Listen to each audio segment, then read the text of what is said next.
If you're anything like me, you want the best possible dive footage you can capture while considering budget, reliability, and size. 9 months ago, I made the switch from the GoPro Hero 12 to the Insta360 Ace Pro. And in this video, I'm going to explain why, but also share some important considerations if you plan on doing the same thing. All the footage you see in this video is unedited and straight off the camera. And despite this being sponsored content, my word is worth much more than an action camera. So, you're getting my complete honesty and transparency. And quite frankly, the footage speaks for itself. If you have any questions, feel free to hit me up in the comments. How's it going, everybody? My name is Chris Samson. I'm a cold water diver here in British Columbia, Canada. 9 months ago, I was given an Insta360 Ace Pro by Insta360 to try out and review. And despite owning a GoPro Hero 12, I've left it in the bag since I got the Ace Pro. I think it's an awesome camera and it suits my needs perfectly for the cold, dark waters we have here on our side of planet Earth. So stick around and listen to both the pros and cons with the Insta360. Vast majority being pros, but there is some limitations to it. But for me, again, it's the perfect camera and does the job every single time. So let's dig into it. Quick little note, I only use my Ace Pro underwater. I can count on one hand the amount of times I've used it out of the water. So the experience you're gonna get from me is all underwater based. And here's the deal, even though Insta360 gave me this camera, they didn't tell me I couldn't use my GoPro going forward. I can use this all I want, 100%, but I don't, because this is a better camera. I wouldn't be sacrificing quality just to get a free camera. It just wouldn't make sense. I'm not struggling. I can buy a camera if I wanted to. That right there speaks absolute volumes to this guy. Without even really saying,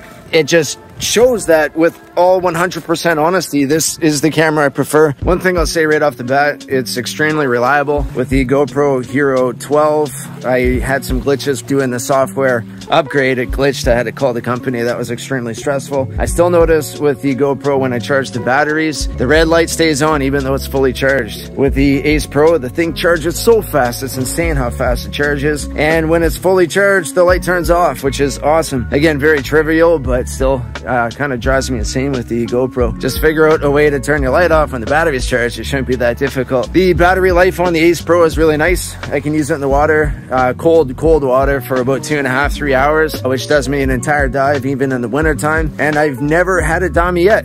And I've used it extensively, full charge, and it's always lasted. So that's a huge positive. I have 3 backup batteries and I've never had to put one in during a dive. I've forgotten to charge batteries and they've come in handy, but for the most part, they just sit in my dive bag because the batteries are that reliable. To be fair though, the GoPro Hero 12, the Enduro battery was also solid too, so no real complaints with that one. The Ace Pro is extremely reliable. I haven't had any issues and I can say that with full honesty. If I click the shutter button, I know it's going to be recording. I know some people have had some issues, but for the most part, that's just operator error. I have the quick caption turned on and it's recording right now. What people do by mistake is they'll hold this button a little bit too long and it will go to the cancel recording mode. So they think they're turning it off when in fact they're just initiating a cancel recording. Now you can turn that feature off in the settings and that's going to be way better option, especially for those that have this on their mask when they're recording, an action camera mask if they're diving. Hit that button right there and you think it's off when it's not, and then you're recording when you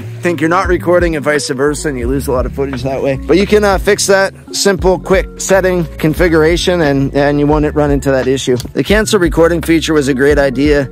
You hit this right here, cancel, but you have to confirm. The problem with me is I always keep this in a housing, so it's really just a pain if anything under my circumstances. If you film without a housing, then you hold that shutter down, you can cancel the recording and save space on your SD card. I'm going to take my own advice here, so I'm going to go into my settings, general, long press to cancel recording. I'm going to turn that off because I can't use that with the housing on. With 5mm gloves on, it's kind of hard to hit the button just gently, so I think that's where people run into the most issues. Once I put my Ace Pro into its housing, that's where it lives. This is going to offer some insulation against the cold water we have here. Plus, I don't want my wet hands to touch the camera and then they start fogging up. So that's pretty well the only time I use my GoPro Hero 12 now is doing time lapses and getting some footage above water. 9 months ago, I made the switch from the GoPro Hero 12 to the Insta360 Ace Pro. I'm filming all my underwater stuff with the Ace Pro. The Insta360 Ace Pro was installed with a 5 nanometer AI chip, which means the chip takes care of all the processing before the files even make it to your computer. So the color correction, the denoising, if you're using it in a dark environment, it's going to fix all that up for you and ensure the footage looks phenomenal each and every time. And I really started to notice that when I was diving with friends that also make YouTube videos. I'd watch their footage from a dive and it looked good. It looked impressive. But then I looked at my footage and it was a whole different level. And I've actually had a few of my friends buy Insta360 Ace Pros as a result of the footage they see on my videos in comparison to theirs. And they're really happy with the camera as well. I've had a few comments on my last video that the Ace Pro does not film in 10-bit. So for the ones that really want to do their own color correction, the GoPro does have that upper edge. But the way I look at it is the Ace Pro does all the color correction for you, so you don't have to worry about spending a bunch of time sitting in front of a computer. For me too, I'm filming YouTube adventures. I film an adventure each week. The less work I have to do, the better, because I spend way too much time in front of a computer already. And I never did too much color correction with the GoPro, and the only real color correction I've ever done for the most part is cranking up the contrast a little bit just to make the blacks pop out a little bit more. The stabilization on the Ace Pro is also night and day. I didn't really notice a huge improvement when I was switching from the GoPro to the Ace Pro, but when I go back and I look at my older footage, I realize how much smoother this stuff I'm capturing is right now. It's almost like when I go from plastic fins to carbon, I didn't notice that big of a difference, but now when I go from carbon fins back to plastic, I'm like, oh yeah, there's the efficiency. So I've really noticed that now with the Ace Pro, how great of a job it really does with stabilization in low light underwater. And the denoising as well just makes these clips when the algae is above the surface that much better, because it's really dark where we dive, not just in BC but around many different places in planet Earth. I brought the Ace Pro to this really cool swim in Nanaimo called the Nanaimo River, and I was going through these tunnels and I wasn't expecting the footage to be that great because it was so dark, but honestly the camera captures more light than my eyeballs were able to, and the footage was not only salvageable but it was usable and it still looked awesome. I've had a few people ask me what's more natural, the Insta360 Ace Pro or the GoPro Hero 12. To be honest, I'd say probably the GoPro gives you more of a natural coloration. The Ace Pro does make our water look a little bit blue when we dive in a green sea. Not all the time, but sometimes I do notice that. Not a bad thing though, because a lot of people are trying to achieve that bluish tinge to their footage, and it's not unrealistic, but I would say you are getting more natural colors with the GoPro. I still much prefer the footage I get off the Ace Pro 100%. In case you're wondering, for my settings, I film in 4K, 60 frames per second, and that allows me to slow down my footage, get it nice and smooth if needed, or if I have to extend a clip out a few seconds to make it go with some music. It gives me that versatility. I like filming in 4K because I can crop in to an image and not lose any quality. I film in high bitrate as well, which is going to fill up your SD card much faster, but I just want that quality to be as crisp as possible. And I also have active HDR enabled. I'm really enjoying those settings. I played around with the wide angle. I find the D-warp for me works really nicely. If I'm doing a bunch of swim throughs, I will film in that wider perspective. For that one, you kind of have to play around with yourself and see which one you prefer given the circumstances you're filming in. The color profile I film in is vivid. I do like the greens. If I am filming above water, everything just pops out, looks that much better. Same with all the brilliant colors that we see on the walls that we're diving here when we shine our torch on them. All those colors look phenomenal with that camera. The screen is also very responsive. You know, I can click away. The camera films in 8K. I've never played around with that. YouTube, you can only film in 4K anyways, maximum resolution. The camera doesn't glitch, doesn't lag. If I hit a button, it's gonna work. So extremely responsive as opposed to all the GoPro frustrations everyone deals with. If you've used GoPros in the past, you know what the screens are like.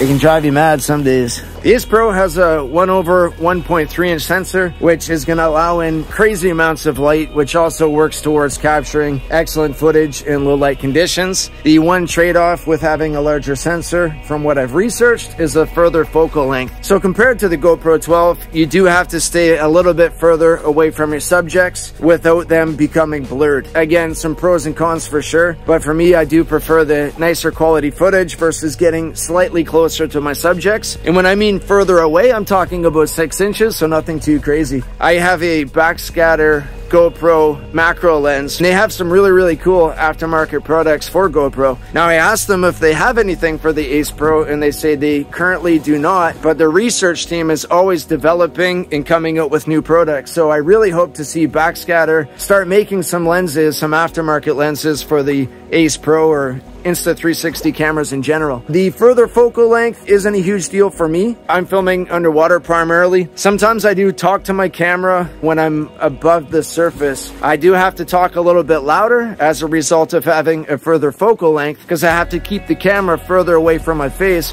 without my face being blurred. For an underwater camera, it's freaking awesome. For a vlogging camera, you can buy a smaller lens that you can use out of water that makes sure the footage is nice and crisp if you're keeping it close to your face. You can't use that well underwater, but you can use it well above water. If I'm talking above water to the camera, I just make sure I do keep that camera a little bit further away from my face, and I do have to be a bit louder too, because when the housing is on and you're putting the camera far away from your face, you really do have to make sure you're vocal, or it just won't pick up what you're saying. The Insta360 dive case has been pretty solid. I haven't had any issues with it, just a minor learning curve. The seal you have to press down on pretty hard before you latch the camera shut, or I do find water intrudes. I guess one bit of feedback: the hydrophobic lens is designed to repel water, but I find it just makes a big old mess on the lens, to be honest with you. It doesn't repel it very well. So when I'm trying to film above water, I end up just having a bunch of water all over the lens, and it doesn't look the greatest. So the hydrophobic little film they have on there, I just wish they would take it off and not put it on going forward. It's still been a great camera, and I still capture a lot of awesome footage above water. And if you don't believe me, watch my videos, you'll see. One thing I do still prefer is the attachment that you do have with the GoPro. With the Insta360 Ace Pro, you have the little clip that has to pop in there. As noted numerous times, my camera lives in the housing, so it really hasn't affected me too much, but it is kind of nice how you can just fold these out and throw them onto an attachment if needed. Now, I did buy a waterproof housing. I don't have it here right now. It's actually in the mail. It has the clips that you can pop right into the housing, so then you can play around and be a little bit more versatile with what you're doing, and you can switch it from, let's say, a mask onto your gun, from your gun onto a selfie stick, or for me, where I mounted on the gun, I can just unpop it and do a 180 with it and pop it right back in. So that housing, I'm actually excited to try it. Not OEM, but looks like a pretty solid little unit, and it could add some versatility to my diving. Leica also teamed up with Insta360. They co-engineered this camera. They put their lens on there, and if you know Leica, they're renowned for their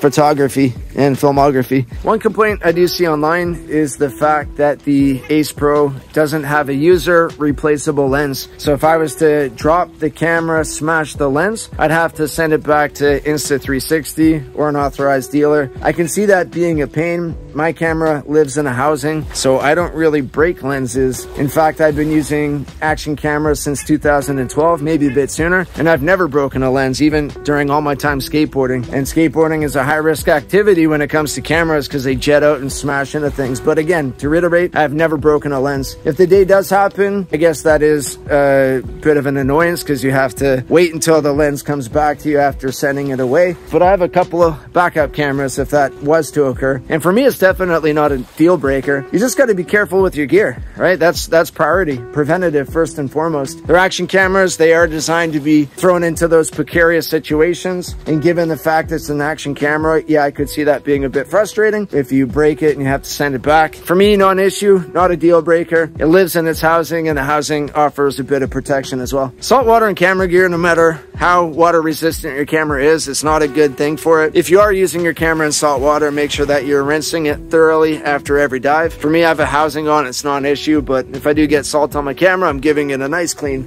wash immediately. If you know me or you watch my videos, you know I'm an honest person. When people ask me what camera I should get, I tell them all the positives, I tell them all the negatives, and wholeheartedly, without any influence whatsoever, I would recommend the Ace Pro for underwater diving. If you can't dive around with a massive camera, while free diving especially, you don't have the budget to spend $1,200 or $1,300 on a big massive camera. Action cameras are what I'm limited to because I hold my breath and dive underwater, and I gotta be super hydrodynamic or else I'm burning through all my oxygen. I think the Insta360 Ace Pro is it. It's the camera for me. I was given an Insta360 X4. It's also a wicked camera. It has some huge pros, but also has some cons. And all said and done, again, for me, the Ace Pro is the camera. And the Insta360 X4 is a really cool tool to have. And I'm excited to pump out a review video for that camera as well. Go through all of the positives and negatives. One thing that did take getting used to when I switched from the GoPro to the Ace Pro was the white balance. I do find the white balance to be a little bit aggressive going from different colors, so it's not a real gradual change, it's a rapid change. With their software upgrades though, I have noticed improvements. I'll show a couple clips of what I'm referring to. At the end of the day though, they get the color correction correct, which is nice. So if I'm pulling my camera away from a wall and then filming into the abyss, you're gonna see quite the fluctuation from time to time. Sometimes that happens right in between an action shot, and it's kind of hard to hide it. When you do automatic white balance and you're underwater and you're in a green sea and you got colors all over the place, different textures, different lighting, especially when you dive through that thermocline, the camera is working extremely hard to get things correct. And it doesn't matter if it's a GoPro, Osmo, Ace Pro, whatever the camera may be, they're gonna struggle in those type of conditions, and that's to be expected. And I'm not saying the GoPro was flawless. Sometimes the white balance wasn't correct. I don't think any action camera is gonna be perfect in that respect, especially with the crazy conditions that we deal with here in the Pacific Northwest. The Insta360 Studio, you can download onto your computer. You can also download the smartphone app, which works hand in hand with the device to get you all your updates. It has Aqua Vision 2.0, so you can also play around with a bit of color correction. If you're not overly happy with the footage you captured, I don't know why you wouldn't be, but you can play around with the Aqua Vision 2.0. And that's it. If you're looking for an action camera, I have no problems recommending the Insta360 Ace Pro. I do let people know two trade-offs.